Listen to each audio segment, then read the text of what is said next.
Good morning. I'm Doctor MBBS Psychiatrist.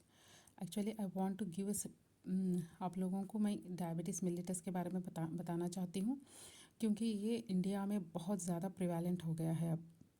अब बहुत ज़्यादा एस्केलेटेड ये बीमारियों में से हो गया है शुगर इंडिया में। एक्चुअली फ़र्स्ट पोजीशन तो चाइना की है, बट स्टिल इंडिया में भी बहुत ज़्यादा पेशेंट हो रहे हैं इसके। Almost 72.9 million people are suffering with sugar. तो मैं इसके बारे में आप लोगों को थोड़ा सा क्लियर एक्सप्लेनेशन देना चाह रही हूँ, हाउ टू प्रिवेंट एक्चुअली। तो how to prevent diabetes mellitus या शुगर बोले तो फर्स्ट वी शुड अंडरस्टैंड कि असल शुगर कैसे कंट्रोल होता है बॉडी में। हम जो भी खाना खाते हैं वो पहले स्टमक में जाता है, ठीक है। जो स्टमक में जाने के बाद यहाँ पूरे डाइजेस्टिव एंजाइम्स के वजह से पूरा ये एक बार डाइजेस्टिव होने के बाद इसमें से जो भी माइक्रोन्यूट्रिएंट्स होते हैं, ग्लूकोज होता है, that will enter into blood. कभी भी जब ब्लड में शुगर का लेवल बढ़ जाता है, that time pancreas will starts working. Pancreas क्या करता है, इंसुलिन को रिलीज़ करता है, और वो इंसुलिन ये जो भी ग्लूकोज जो बॉडी में जा रहा है उसको यूज़ करने के लिए मसल्स, ब्रेन और सब आर्गन्स यूज़ करने के लिए ये सब जगह पहुंचा देता है। और जब एक्सेस ग्लूकोज जो होता है उसको इंसुलिन क्या करता है, उसको ग्लाइकोजन मीन्स फैट के रूप में जब लीवर को भेजता है, तो ये क्या करता है, जो एक्सेस ग्लूकोज है उसको ग्लाइकोजन के जैसे कन्वर्ट करता है और अपने में स्टोर कर लेता है। और मसल्स भी जो भी एक्सेस ग्लूकोज होता है उसको ग्लाइकोजन करके अपने में स्टोर कर लेते हैं। Means it's one type of fat है। जैसे कि हम मील्स के बीच में कभी कभी क्या हो जाता है कि कभी हम प्रॉपर टाइम पे खाना नहीं खा पाते हैं, थोड़ी देर के लिए ऐसा लगता है कि हम थोड़ा सा हाइपोग्लाइसेमिक कंडीशन सी हो जाती है, जब शुगर लेवल थोड़ा सा डाउन हो जाता है। जब पैंक्रियाज से क्या करता है, और एक एंजाइम को रिलीज़ करता है, और एक हार्मोन को रिलीज़ करता है, दैट इज़ कॉल्ड ग्लूकागॉन।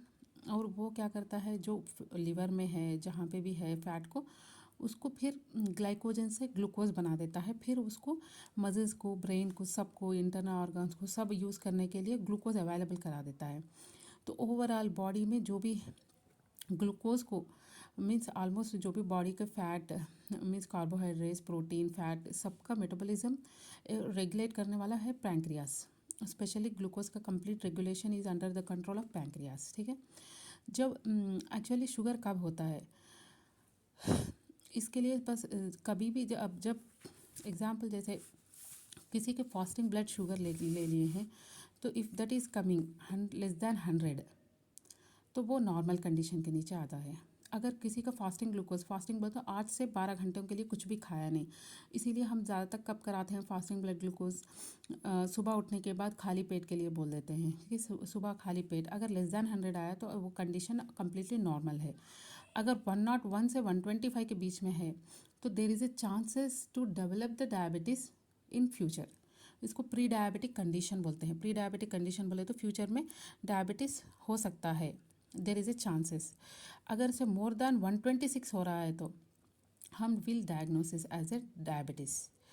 और पोस्ट प्रैंडियल बोलते हैं, पोस्ट प्रैंडियल ब्लड शुगर ये होता है अगर मीन्स खाना खाने के 2 घंटों के बाद 1.5 आवर आफ्टर 1.5 आवर हम सैंपल निकाल के टेस्ट कराते हैं, लेस दैन 140 आ रहा है तो दैट विल कॉल्ड नॉर्मल। अगर 140 से 199 तक आ रहा है तो there is a chances of pre diabetes, there is a chances means future में डायबिटीज़ डेवलप होने के चांसेस है। अगर मोर देन 200 आ रहा है, मोर देन 200 अगर आ रहा है तो there is a chances of more than 200 आ रहा है तो there is a chances of diabetes मिलिटस। तो अब अकॉर्डिंग एक्चुअली क्या है, जब भी हम किसी को भी बोलते हैं कि विल डायग्नोस डायबिटीज़, तो ऑलमोस्ट जब पैंक्रियास का कंडीशन होता है ना, अगर वो 50% फेल हो जाता है तभी जाके ब्लड बॉडी में ब्लड शुगर लेवल रेज होता है। अदरवाइज जब तक pancreas will work to normalize the sugar को नॉर्मल करने की पूरी काम करता है ये। अगर 50% पैंक्रियास डैमेज हो गया, डिस्ट्रक्ट हो गया, उसके बाद ही हम शुगर डेवलप होता है बॉडी में और हम उसको डायग्नोस करते हैं कि शुगर है। अगर प्री डायबिटिक कंडीशन है, जैसे मैंने वैल्यूज़ बोला था कि 101 से 125 फास्टिंग में है, या खाना खाने के बाद 140 से 199 है, तो अगर ऐसा कुछ है तो हम क्या करते हैं, उसको प्री डायबिटिक है उसको हम एक्सरसाइज और हेल्दी डाइट के लिए बोल के और वेट लॉस के लिए बोलते हैं, तो patient will comes to normal. In diabetic mellitus condition में से जब शुगर डेवलप होता है, वन थिंग इज कंफर्म कि 50% पैंक्रियास इज डैमेज ऑलरेडी। सो और 50% तो इसको हम कंप्लीटली रिवर्सल नहीं कर सकते हैं, बट हम जो शुगर लेवल्स है उसको नॉर्मलाइज्ड लेवल्स में मेंटेन कर सकते हैं, ऐसा कर सकते हैं बस। तो वो कैसे करते हैं, that is completely depends upon the healthy diet, exercise और ओरल हाइपोग्लाइसेमिक ड्रग्स बोलते हैं, जो भी शुगर की दवाई होती है वो सब के थ्रू कर सकते हैं। ठीक है, एक्चुअली शुगर इसलिए होता है। और I just want to tell first prevention, next prevention. Prevention is most important. Prevention बहुत ही इम्पॉर्टेंट है। हम कैसे कैसे प्रिवेंट कर सकते हैं, एक तो प्रिवेंशन एक थिंग है फास्टिंग। फास्टिंग क्यों इम्पॉर्टेंट है, फास्टिंग इसलिए इम्पॉर्टेंट है, fasting is the only condition, इसके वो टाइम पे पैंक्रियास को काम नहीं रहता है, पैंक्रियास को हॉलीडे मिल जाती है फास्टिंग से, तो थोड़ा सा उसका वर्कलोड कम हो जाता है। जैसे कौन सी भी चीज़ ज़्यादा यूज़ करने से ख़राब हो जाती है, जैसे विल अगर हम बहुत ज़्यादा खाने से उसको पैंक्रियास को बहुत बहुत काम करना पड़ता है, तो ऑब्वियसली वो थोड़ा सा डिस्ट्रक्शन हो जाएगा, उससे शुगर आने के चांसेस बढ़ जाते हैं। अगर बीच बीच में अगर हम फास्टिंग करते हैं तो उसको थोड़ा सा काम कम हो जाता है, तो उसके काम करने की कैपेसिटी आफ्टर दैट इंक्रीज होने के चांसेस हो जाते हैं। और सेकेंड कंडीशन है हेल्दी डाइट। और हेल्दी डाइट में क्या आता है, हेल्दी डाइट में जो भी हेल्दी डाइट्स है, जैसे कि हम लोग we should avoid all processed foods and almost all सब जो फास्ट फूड्स है ये सबको छोड़ देना है, स्पेशली मैदा और मैदा के जो भी बना है, वाइट राइस, वाइट ब्रेड और जो भी क्या बोलते हैं ये मोस्टली वाइट शुगर, ये सब चीज़ों को कम से कम कर दें और फ्राइड को अवॉइड कर दें। और जो भी हेल्दी डाइट है जैसे लीफी वेजिटेबल्स को इंक्रीज़ कर दें। और बहुत ज़्यादा means non veg is also okay but with very less oil, but always preferable is leafy vegetables and all type of vegetables is always good to eat. And खाने में भी जैसे वाइट राइस के बजाय थोड़े से ऑल टाइप ऑफ मिलेट्स जैसे रागी या दूसरे कुछ भी फॉक्सटेल मिलेट्स, कौन से भी मिलेट्स यूज़ कर लो आप, लेकिन means variety of diet use कर सकते हो, but still you should concentrate on कि ऑयल कम हो और ये कार्बोहाइड्रेट कंटेंट थोड़ा कम हो, इस पे जाना चाहिए। ठीक है, और third obviously exercise is also very very very important. जब जितना ज़्यादा एक्सरसाइज करते हो ऑब्वियसली सब उतने ही ज़्यादा ब्लड सर्कुलेशन ऑर्गन्स को बढ़ जाता है। और एक्सरसाइज एक ऐसी चीज़ है तो पैंक्रियास को बहुत ज़्यादा हेल्पफुल है, क्योंकि जब एक्सरसाइज करते हैं थोड़ा ज़्यादा ग्लूकोज मीन्स यूज़ हो जाता है। जब ग्लूकोज का लेवल बॉडी में कम होता है तो ऑब्वियसली वो ग्लूकोगान का ज़्यादा रिलीज़ होता है, और जो भी एक्सेस फैट है जो ग्लाइकोजन स्टोर्ड है वो बाहर आके यूज़ हो जाता है, इससे बॉडी वेट कम हो जाता है, तो हेल्दी बॉडी वेट में आ जाते हैं, तो इससे भी थोड़ा सा बहुत ज़्यादा फ़ायदा हो जाता है। एक्सरसाइज से यही नहीं कि एक्सरसाइज की वजह से थोड़ा बॉडी में ब्रेन में एंडोर्फिन्स बोलते हैं जो रिलीज़ हो जाते हैं, जिससे इंसान खुश ज़्यादा रह सकता है। एंडोर्फिन्स एक ऐसे हार्मोन्स है जो इंसान को खुश रखने में बहुत ज़्यादा मदद करते हैं। ठीक है, और एक्सरसाइज करना बहुत ज़्यादा इम्पॉर्टेंट है। और ये प्रोसेस्ड डाइट को कम कर देना, स्पेशली प्री डायबिटिक, जो भी प्री डायबिटिक होते हैं, प्री डायबिटिक अगर है मीन्स जिसी का भी रेंज है ऐसे ये प्री डायबिटिक रेंज में आ रहा है, जैसे कि फास्टिंग 101 से 125 और पोस्ट प्रांडियल 140 से 199, उन लोगों को तो दे आर वेरी लक्की, अगर से पहले ही उनको पता चल रहा है ऑब्वियसली दे आर वेरी लक्की।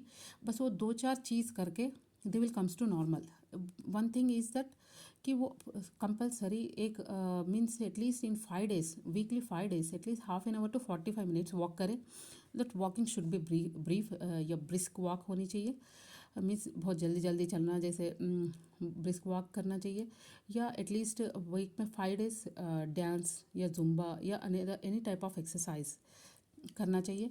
और मोस्टली प्रेफरेबली थोड़ा बहुत कुछ खा के, मीन्स थोड़ा सा, means only just take one omelette और समथिंग, कुछ प्रोटीन डाइट थोड़ा सा लेके after that will go for exercise is good. But it's not correct कि बहुत ज़्यादा खा लिया दिन भर खा के रात में कर रहे, इट्स नॉट करेक्ट। लेकिन प्री डायबिटिक कंडीशंस में ये थोड़ी चीज़ है जो मीन्स एक्सरसाइज करके और ओनली हेल्दी डाइट को थोड़ा फिक्स कर लेके अपना अगर वेट रिड्यूस कर ले रहे, और स्पेशली खाने के बाद कोई 10 to 15 मिनट्स अगर वॉक कर रहा है, ये सब चीज़ों से ही will most of the chances ही will comes to normal.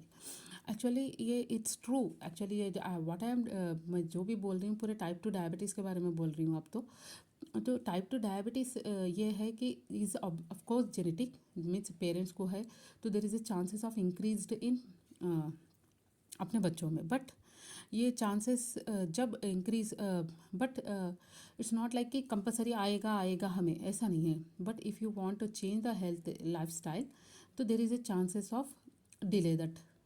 Okay, अगर तुम जैसे कि अब फीमेल्स को ले लेंगे तो मोर देन 80 सेंटीमीटर से ज़्यादा वेस्ट रहना नहीं चाहिए, और मेल्स को मोर देन 90। इसको अगर मेंटेन करने की कोशिश करेंगे तो there is a chances decrease हो जाते हैं। और लीफी वेजिटेबल्स, ग्रीन वेजिटेबल्स, विच भी वेजिटेबल्स बहुत ज़्यादा खाने से, और ऑयल रिडक्शन करने से, सैचुरेटेड फैट्स कम करने से, और वॉक करने से, एक्सरसाइज करने से, हेल्दी डाइट को मेंटेन करने की कोशिश करने से there is a some chances to prevent the diabetes. जैसे कि अब मोर देन 30 ईयर्स में भी बहुत सारे पेशेंट आ रहे हैं जिसको डायबिटीज़ हो रहा है। वो मोस्टली इंसुलिन रेसिस्टेंस हो जा रहे हैं। इंसुलिन क्योंकि सेडेंटरी लाइफस्टाइल ज़्यादा हो गई है, बैठने का वर्क ज़्यादा हो गया, अब इसके वजह से इंसुलिन रेसिस्टेंस ज़्यादा हो गई है इंडिया में। तो mostly because of sedentary lifestyle, mostly because of insulin resistance की वजह से ये डायबिटिक पेशेंट्स बहुत हो रहे हैं। तो ये चीज़ें थोड़ा सा अप्लाई करेंगे तो there is a chances of decreasing. और इफ़ यू तो ये तो पॉसिबल नहीं कि हर दिन, ऐसा नहीं बोल रही हूँ कि बिल्कुल खाना पीना छोड़ना है, लेकिन अब हमें लग रहा है कि कभी हमें एक दिन ज़्यादा खा लिया तो बेहतर है कि दूसरे दिन का कैलोरी इनटेक रिड्यूस कर दो। Quantity is always important. Quantity कम करना चाहिए। क्वांटिटी जैसा पहले वाइट राइस अगर प्री डायबिटिक हो तो वाइट राइस की क्वांटिटी बहुत ही कम करना चाहिए, पर पूरे दिन में तुम 1 कप या 2 कप से ज़्यादा राइस नहीं खा सकते हो if you want to prevent diabetic condition. क्योंकि डायबिटिक की वजह से कितने सारे प्रॉब्लम्स, कॉम्प्लिकेशंस है, I will tell you in next video. And I will tell you briefly एक ये प्रिवेंशन का भी बारे में बताऊंगी।